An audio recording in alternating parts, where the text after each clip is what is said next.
Hello students, कैसे हैं सब। आई होप आप सब अच्छे हो। Welcome to 8th standard chapter 5th हमारा है दोहे। दोहे हैं इसमें जिनके लेखक कौन कौन हैं, कबीर, रहीम और तुलसीदास। ये दोहे हैं जो कबीरदास, रहीमदास और तुलसीदास तीनों के इसमें दोहे हैं जिनका हम अध्ययन करेंगे। प्रस्तुत दोहों में कबीर, रहीम, तुलसी ने बहुत सारी जीवन उपयोगी बातें बताई है। जो हमारे लेखक है कबीर, रहीम और तुलसीदास जी, इन्होंने जीवन में जो काम आने वाली जीवन उपयोगी मतलब बहुत सारी बातें बताई है। प्रस्तुत दोहों में दान प्रियता, संतोष, समानता, अच्छी संगति की महत्ता, विनम्रता, परिश्रम, प्रेम आदि जीवन मूल्यों को निर्देशित किया है। जो हमारे दोहे हैं जिनका हम अध्ययन करेंगे उसमें दान प्रियता, संतोष मतलब शांति, समानता मतलब सबको बराबर समझना, अच्छी संगति मतलब अच्छे लोगों के साथ संगति रखना, विनम्रता मतलब शांत स्वभाव रखना, परिश्रम मेहनत, प्रेम प्यार आदि जो जीवन के मूल्यों को निर्देशित किया है। अब हमारे संत कबीर हैं। संत कबीर 14वीं शताब्दी के कवि हैं। इन्होंने हिंदू और मुसलमानों को उन गलतियों के लिए फटकारा है और दोनों को हिल मिलकर रहने का उपदेश दिया है। जो हमारे संत कबीर हैं उन्होंने जो हिंदू मुसलमान हैं जो गलतियां करते हैं कि वो हिल मिलकर नहीं रहते, उसके लिए उन्होंने उपदेश दिया है। जो हमारे दूसरे लेखक है रहीम, उनका पूरा नाम अब्दुल रहीम खान खाना है। जो हमारे दूसरे लेखक के रहीम, उनका नाम क्या है, अब्दुल रहीम खान खाना है। आप बड़े उदार और अनुभवी थे, वो बहुत अनुभवी थे। हिंदी में इनको बोधप्रद दोहे लिखे हैं। इन्होंने जो हिंदी में बोधप्रद दोहे लिखे हैं। फिर दूसरा है हमारा जो आखिरी है लेखक तुलसीदास जी। संत तुलसीदास जी 16वीं शताब्दी के प्रसिद्ध राम भक्त कवि हैं। राम भक्त कवि थे वो इतने राम भक्त कवि थे कि वो राम भगवान के अलावा किसी भी और देवता की शरण में जाना नहीं चाहते थे।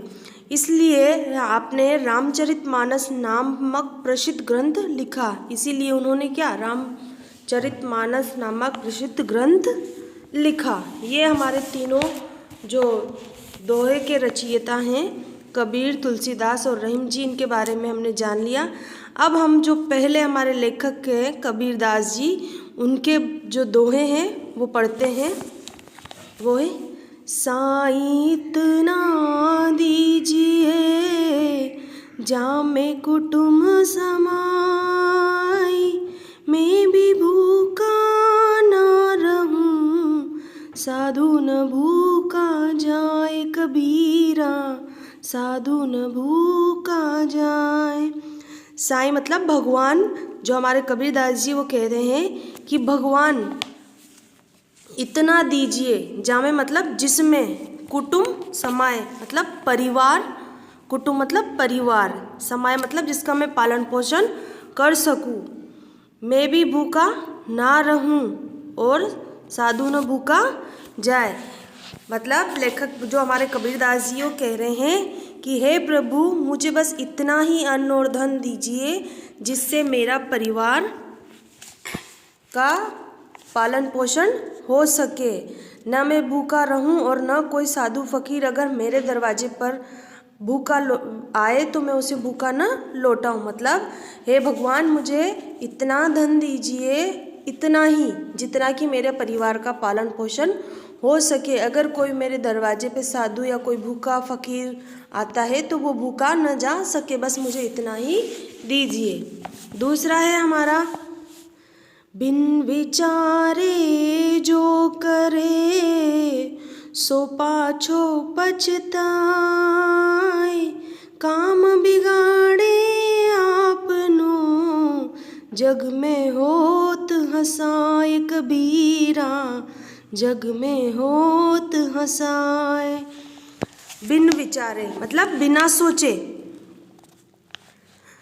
जो लेखक है वो कह रहे हैं बिना सोचे, पाछे मतलब बाद में, ठीक है। जग मतलब संसार, हंसाए मतलब हंसी मजाक, ठीक है। इसमें लेखक कह रहे हैं, कबीरदास जी कह रहे हैं हमारे कि जो व्यक्ति बिना सोचे विचारे समझे काम करता है वो बाद में पछताता है।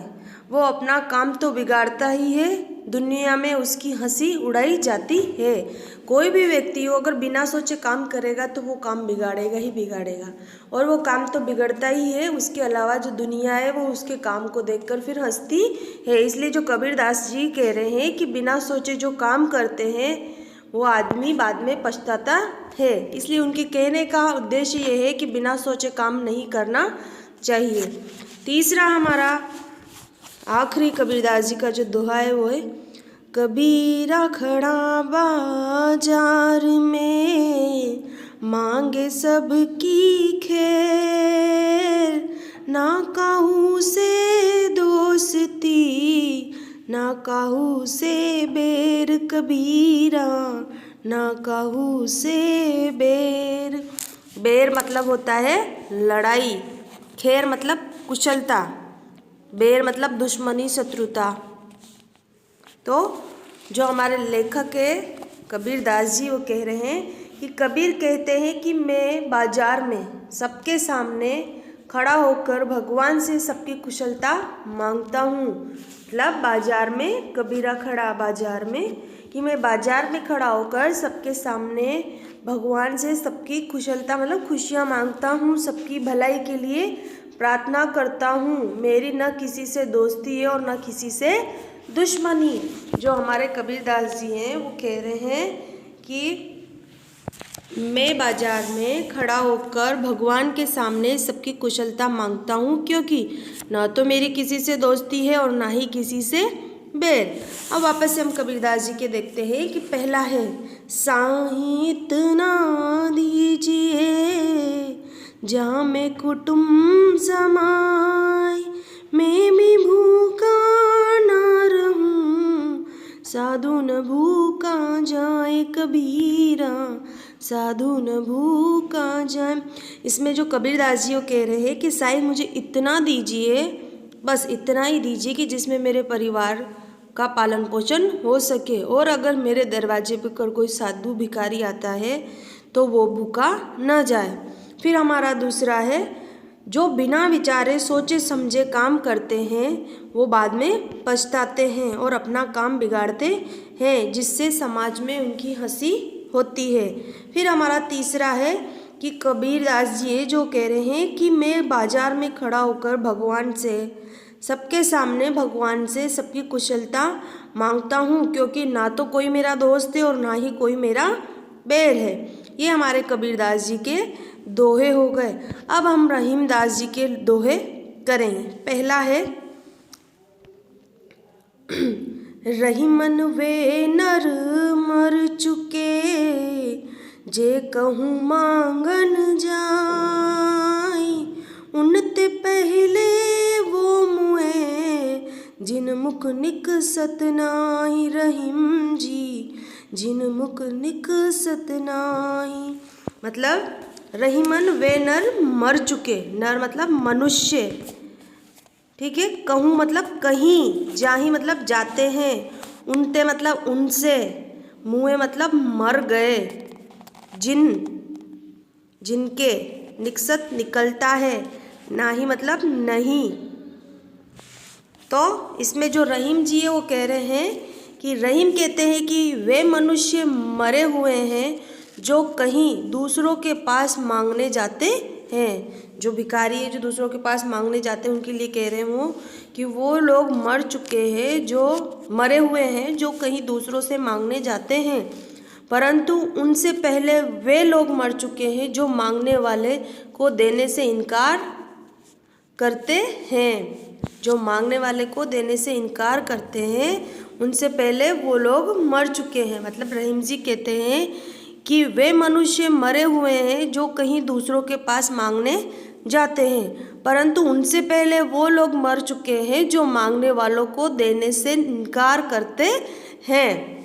अब हमारा दूसरा है, जो रहीम उत्तम प्रकृति का करी सकत कुसंग।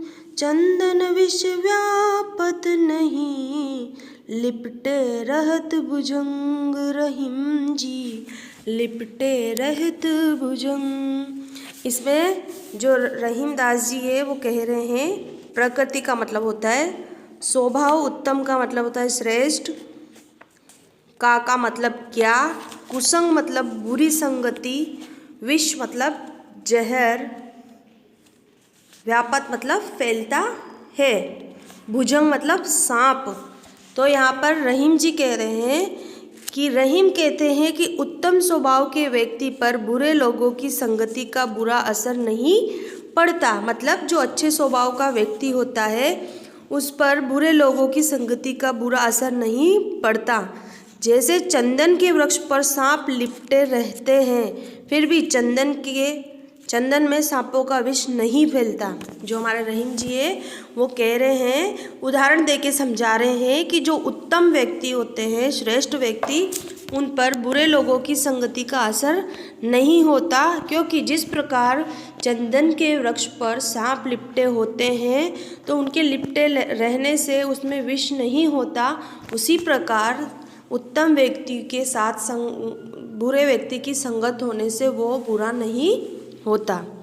अब हमारा आखिरी दोहा है रहीम जी का, वो है बड़े बड़ाई ना करें बड़े न बोले बोल। रहीम हीरा कब कहे लाख टका मेरो मोल। रहीम जी लाख टका मेरो मोल। इसमें रहीम दास जी कह रहे हैं कि बड़े लोग कभी अपने मुख की प्रशंसा नहीं करते। मतलब जो बड़े लोग होते हैं वो कभी भी अपने मुख से प्रशंसा नहीं करते। जो सचमुच में बड़ा है वो कभी कभी बड़े बोल नहीं बोलते, बड़ी बातें नहीं करते। हीरा कभी नहीं कहता कि उसका मूल्य लाखों रुपए है। जो हमारे रहीम दास जी वो कह रहे हैं कि जो बड़े लोग होते हैं वो कभी अपने मुख से अपनी बड़ाई नहीं करते, कभी बड़ी बड़ी बातें नहीं करते, क्योंकि जो हीरा है वो कभी भी नहीं कहता कि मेरा मूल्य लाखों में है। ये हमारे रहीम जी के दोहे हो गए। अब हमारे जो आखिरी दोहे हैं वो है तुलसीदास जी के, जो है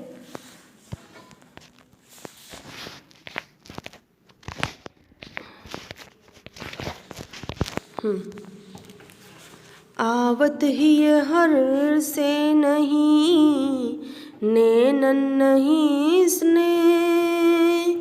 तुलसी वहाँ न जाइए कंचन बरसे मेघ। तुलसी जी कंचन बरसे मेघ।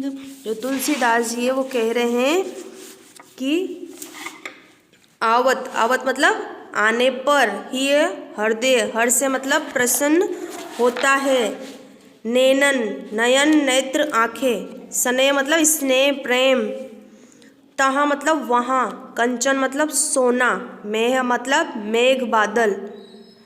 तो यहाँ पर जो हमारे तुलसीदास जी वो कह रहे हैं कि जिस घर के लोगों का हृदय तुम्हें आया हुआ देखकर खुश हो जाए, मतलब कोई हमारे घर आता है उसे देखकर अगर वो खुश हो जाए और जिनकी आँखों में स्नेह की भावना न हो, उस घर में कभी मत जाओ, फिर भले ही वो सोना ही क्यों न बरसाता हो। मतलब तुलसीदास जी कहना चाहते हैं कि जिस घर के लोगों का हृदय तुम्हें आया हुआ देखकर हर्षित न हो, मतलब खुश न हो, और जिनकी आंखों में आपको देखकर गुस्सा आए, प्यार नहीं दिखे, उनके घर हमें नहीं जाना चाहिए, चाहे भले उनके घर में सोना ही क्यों नहीं बरसता हो। ये हमारे तुलसीदास जी कह रहे हैं। फिर हमारा उनका आखिरी दोहा है वो है विद्या धन उद्धम बिना कहूँ छुपावे कौन। बिना डुलाए ना मिले जो पंखा को फोन। तुलसी जी जो पंखा को फोन। जो हमारे तुलसीदास जी है वो इस दोहे में कह रहे हैं उद्धम मतलब परिश्रम, कहो मतलब कहिए बताइए, पावे पाता है, जो मतलब जैसे, पौन मतलब पवन हवा। जो हमारे तुलसीदास जी इस आखिरी दोहे में कहना चाहते हैं कि बिना परिश्रम किए विद्या धन किसने पाया हो, मतलब बिना मेहनत के किसी ने विद्या धन पाया है? ऐसा हुआ है कि हम बिना पढ़े कभी एग्ज़ाम देने गए और पास हो गए हों? तो उनका कहने का मतलब है कि बिना परिश्रम किए विद्या धन किसने पाया हो। हाथ हिलाए बिना तो, मतलब हाथ हिलाए बिना तो पंखे की हवा भी नहीं मिलती। जैसे कि वो कह रहे हैं कि मेहनत के बिना तो पंखे की हवा भी नहीं मिलती, तो विद्या धन किसने पाया है। अभी हमारे तुलसीदास जी के, कबीरदास जी के और रहीमदास जी के दोहे यहीं समाप्त होते हैं। आप सब फिर इनको अच्छे से रीड कीजिए, इनके कठिन शब्दार्थ देखिए। अब हम नेक्स्ट क्लास में मिलेंगे। Thank you so much. Have a nice day.